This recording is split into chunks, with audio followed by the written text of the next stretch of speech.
শীতের আগমনে কুষ্টিয়ার গ্রামাঞ্চলে শুরু হয়েছে কুমড়ার বড়ি তৈরির ব্যস্ততা।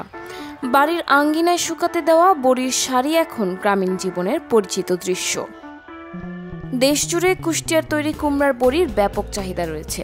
গ্রাম ছাড়িয়ে শহর ও রাজধানীর বাজারেও মিলছে এই সুস্বাদু বড়ি। প্রায় 2 যুগ ধরে জেলার 5 শতাধিক পরিবার বড়ি তৈরি করে জীবিকা নির্বাহ করছে। দিনের বেলা ভিজায় রাখতে হয়, ভিজায় ডালটা ধোয়া লাগবে, ধোয়ার পরে বাটতে হয়, বাটার পরে 5 ফোড়ন ছিটা কুমড়ি দিয়ে 5 ফোড়ন দিয়ে ছিটায় মিশকিয়ে নিতে হয়। মিশকিয়ে নেওয়ার পরে যেভাবে হাত দিয়ে ফেনান লাগে, ফেনানোর পরে রোদে বসাতে। কয়দিন লাগে এই রোদে শুকাতে? রোদে শুকাতে ধরো 3 থেকে 4 রোদ দিলে ভালো হয়।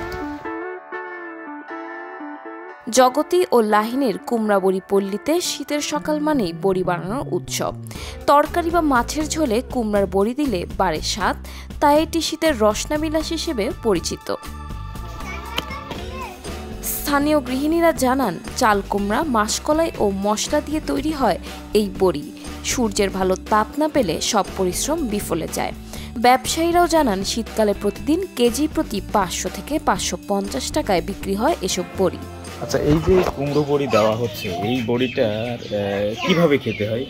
এটা ফুলকপি দিয়ে, মাছ দিয়ে, বড়ি দিয়ে রান্না করে খেতে হয়। আর বাঁধাকপি ঘন্টার মধ্যে দিয়ে খেতে হয়। আবার বড়ি ভর্তা,